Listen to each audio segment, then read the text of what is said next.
नमस्कार दोस्तों, स्वागत है आप सभी का हमारे YouTube channel crack the competition में। आज के इस वीडियो लेक्चर में हम एसएसबी हेड कांस्टेबल के एग्ज़ाम के लिए सामान्य विज्ञान का एक महत्वपूर्ण प्रैक्टिस सेट आपके साथ डिस्कस करेंगे, जो कि आपके आने वाले एग्ज़ाम के लिए काफ़ी महत्वपूर्ण है।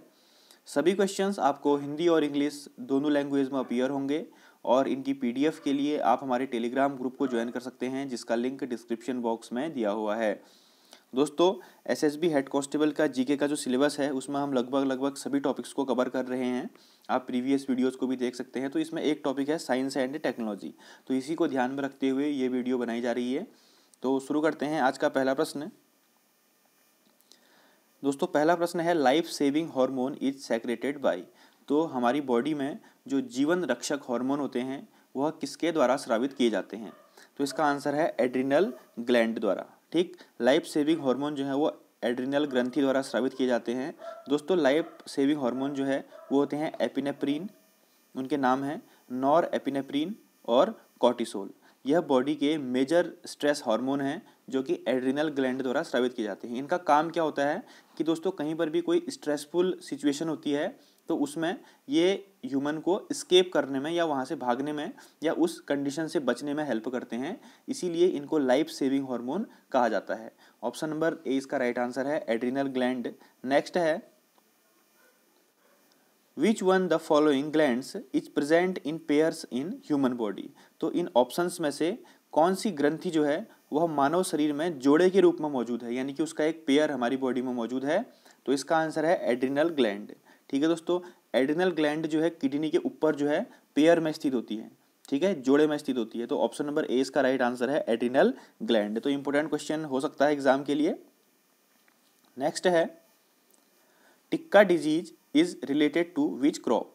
तो टिक्का रोग जो है दोस्तों वो किस फसल से संबंधित है, यानी कि किस फसल में होने वाला रोग है?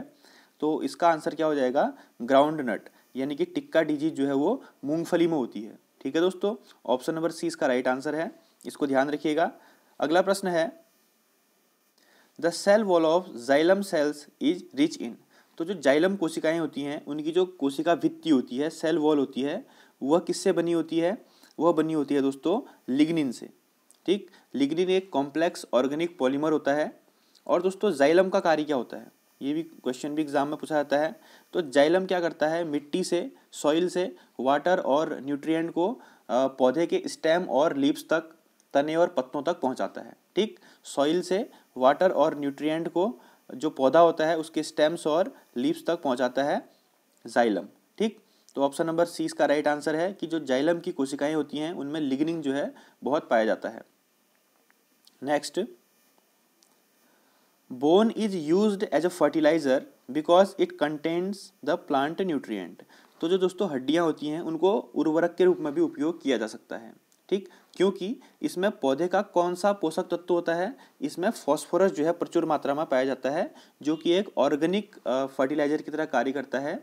इसीलिए जो हड्डियां होती है दोस्तों उनको एज अ फर्टिलाइजर, उर्वरक भी यूज किया जा सकता है। ठीक, ये मोस्ट इंपोर्टेंट क्वेश्चन है।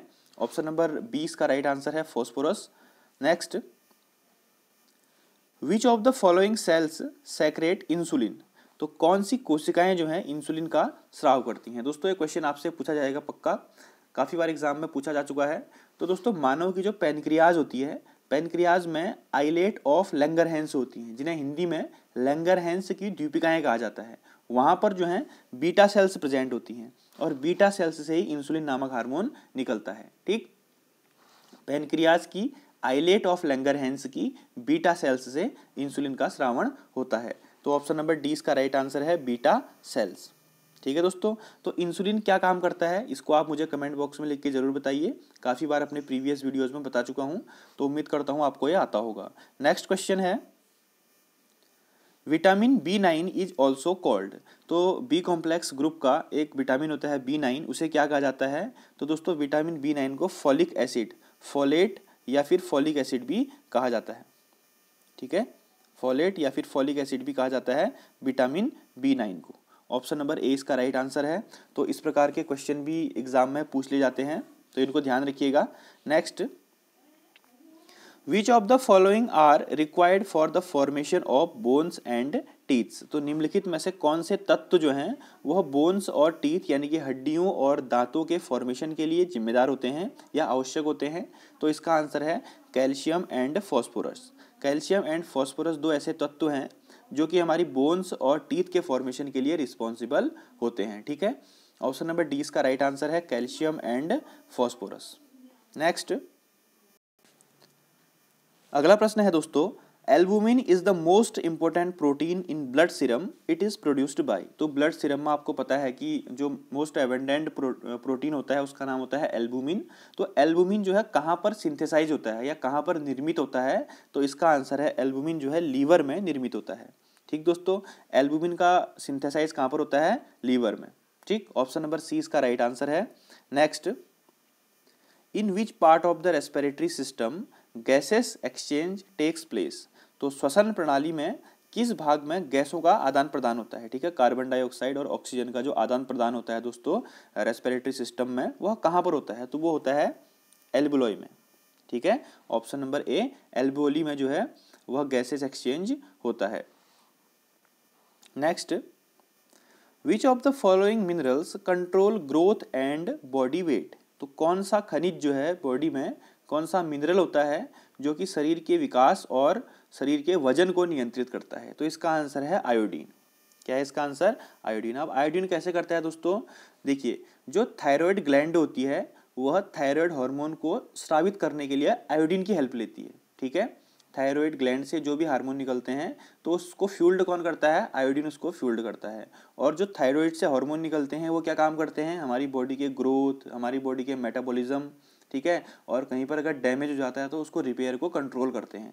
तो इसीलिए बॉडी डेवलपमेंट और बॉडी ग्रोथ के लिए कौन सा मिनरल रिस्पॉन्सिबल है ये पूछा गया है, तो इसका आंसर है आयोडीन। ऑप्शन नंबर ए इसका राइट आंसर है। तो उम्मीद करता हूँ इस क्वेश्चन को आप समझ गए होंगे। नेक्स्ट क्वेश्चन है, इंपॉर्टेंट क्वेश्चन है दोस्तों नेक्स्ट भी, excessive intake of calcium in our diet result. अगर हम अपने भोजन में कैल्शियम जो है वह तय मात्रा से ज़्यादा ले लेते हैं या फिर एक्सेसिव ले लेते हैं, ठीक है, तो इसे बोलते हैं हाइपर कैल्सीमिया। तो इससे क्या हो जाएगा, ठीक है दोस्तों, इससे हो जाएगा किडनी स्टोन्स। ठीक, जब हमारी बॉडी में कैल्शियम की मात्रा बढ़ जाएगी तो हमारी बॉडी के जो किडनी है वहाँ पर कैल्शियम ऑक्सलेट के क्रिस्टल्स जमा हो जाते हैं, जिससे कि वहाँ पर कैल्कुलाई पथरी बन जाती है। ठीक है, तो option number D kidney stones इसका राइट आंसर है। अगला प्रश्न है, what is the bond between amino acids. तो अमीनो अम्ल जो होते हैं, अमीनो एसिड जो होते हैं, उनके बीच में जो बंध होते हैं या बॉन्ड होते हैं उन्हें क्या कहा जाता है, तो उन्हें कहा जाता है दोस्तों पेप्टाइड बॉन्ड। तो अमीनो एसिड्स के बीच में बनने वाले बॉन्ड को क्या कहा जाता है, पेप्टाइड बॉन्ड या पेप्टाइड बंध। ठीक दोस्तों, next, plants growing under direct sunlight are known as. तो ऐसे प्लांट्स जो कि सनलाइट में ग्रो करते हैं, डायरेक्ट सनलाइट में विकास करते हैं या ग्रो करते हैं, उन्हें क्या कहा जाता है, उन्हें कहा जाता है हीलियोफाइट्स। क्या कहा जाता है दोस्तों, हीलियोफाइट्स। और जो प्लांट्स जो है शेड में ग्रो करते हैं, यानी कि छाया चाहिए उनको ग्रो करने के लिए, ठीक है, उनको ग्रोथ करने के लिए छाया या शेड की आवश्यकता होती है, तो उन्हें कहा जाता है सायोफाइट्स। ऑप्शन नंबर बी मतलब, ठीक है। और जो सनलाइट में ग्रो करते हैं उन्हें तो हीलियोफाइट्स कहा जाता है, जो शेड में ग्रो करते हैं उन्हें सायोफाइट्स कहा जाता है। ये क्वेश्चन आप याद रखिए, ये बहुत सारे एग्जाम में पूछा जा सकता है। ठीक, नेक्स्ट अगला प्रश्न है दोस्तों, which of the following biomolecules simply refers to stuff of life. तो किस बायोमोलिक्यूल को स्टाफ ऑफ लाइफ कहा जाता है। ठीक है, तो ये काफ़ी नया टाइप का क्वेश्चन है। तो इसका आंसर है दोस्तों कार्बोहाइड्रेट्स को, क्योंकि हमारी बॉडी में अबंडेंट मात्रा में कार्बोहाइड्रेट पाए जाते हैं, इसीलिए इनको स्टाफ ऑफ लाइफ कहा जाता है। ठीक, कार्बोहाइड्रेट का उपनाम साइंस में क्या हो जाएगा, स्टाफ ऑफ लाइफ। इसको जरूर ध्यान रखिए दोस्तों, ये एक नया क्वेश्चन है। ठीक, नेक्स्ट है, the hormone that is released from the testis. तो मानव के नर के वृषण से निकलने वाला हार्मोन कौन सा है, तो इसका आंसर है टेस्टोस्टेरोन। ठीक है, यह एक मेल सेक्स हार्मोन है जो कि मेल के अंदर जितने भी फिजिकल चेंजेज और सेक्सुअल चेंजेज होते हैं उनके लिए रिस्पॉन्सिबल होता है। तो ऑप्शन नंबर सी इसका राइट आंसर है टेस्टोस्टेरोन, जो कि टेस्टिस से निकलता है। ठीक, नेक्स्ट है, name the site where digestion of proteins occur. तो उस स्थल का नाम बताइए बॉडी के अंदर जहाँ पर प्रोटीन का पाचन होता है। ठीक, तो दोस्तों हमारी बॉडी में जो प्रोटीन का मेजर पार्ट का जो पाचन होता है वो होता है इलियम में, और ilium is a part of small intestine. ठीक है, इलियम जो है छोटी आंत का एक हिस्सा होता है जहाँ पर मेजर अधिकतम मात्रा में प्रोटीन का पाचन होता है। तो ऑप्शन नंबर डी इलियम इसका राइट आंसर है। और इलियम कहाँ पर होता है? छोटी आंत यानी कि स्मॉल इंटेस्टाइन में। ठीक, इंपॉर्टेंट क्वेश्चन है। नेक्स्ट है the pH value of milk, दूध का पीएच मान कितना होता है? 6.6। ठीक, ये क्वेश्चन काफ़ी बार पूछा जाता है। और एक क्वेश्चन और पूछा जाता है कि दोस्तों ब्लड का पीएच मान कितना होता है? ब्लड का पीएच मान होता है आपका स्लाइटली बेसिक होता है, यानी कि 7.35 से 7.45 तक ब्लड का पीएच ब्लड का पीएच होता है, और दूध का पीएच होता है 6.6। ठीक, इसको ध्यान रखिए। तो दोस्तों ये थी हमारी आज के वीडियो साइंस की। इसकी पीडीएफ के लिए आप टेलीग्राम ग्रुप को ज्वाइन कर लीजिए, वहाँ पर इसकी पीडीएफ आपको अवेलेबल हो जाएगी। तो दोस्तों इसी प्रकार की वीडियोज़ के लिए आप चैनल पर बने रहिए। Thank you. जय हिंद, जय Bharat. God bless you all.